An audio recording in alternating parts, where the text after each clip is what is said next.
आपको बाकियों के स्टेटमेंट, आप अपना सवाल कुछ करिए ना।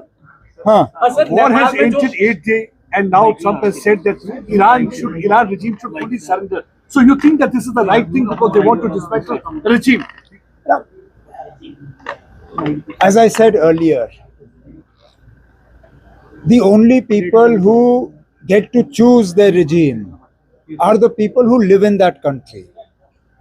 Therefore, it is for the people of Iran to decide about their regime, not for somebody sitting in Washington, D.C. or Tel Aviv or New Delhi or Beijing or anywhere else. It is for the people of Iran to decide what sort of government they want and how they want to bring about that change. I think the Prime Minister of the United Kingdom was absolutely correct.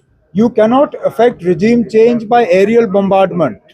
And in this desire to bring about change of government, they've even sacrificed the life of a religious leader. The regime of Iran is headed by the president. He is still alive.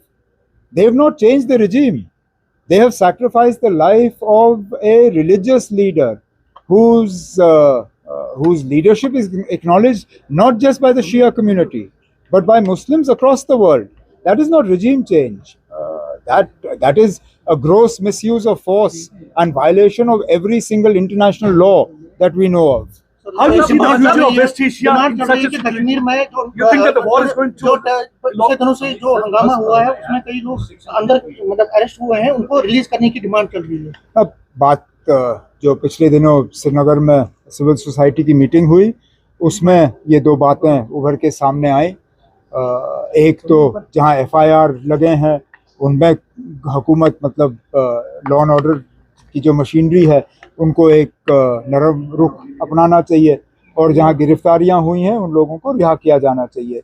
अब civil society ने ये बात सामने रखी है, इस बात को हमने आगे पहुंचा दिया है। अब उनसे अब गुजारिश की जाएगी कि अब हालात ठीक हो गए हैं कि थोड़ा सा इसमें वो पहल करें। जिस तरह से नेपाल में इलेक्शन हुए हैं और वहां पर चुनाव का नतीजा भी आया है, जंजीर का जिस तरह से दबदबा वहां पर देखने को मिला है, आप किस तरह से देखते हैं? अच्छी बात है। नेपाल, यही मैंने कहा ना, नेपाल की हुकूमत का फैसला किसने किया? नेपाल के लोगों ने।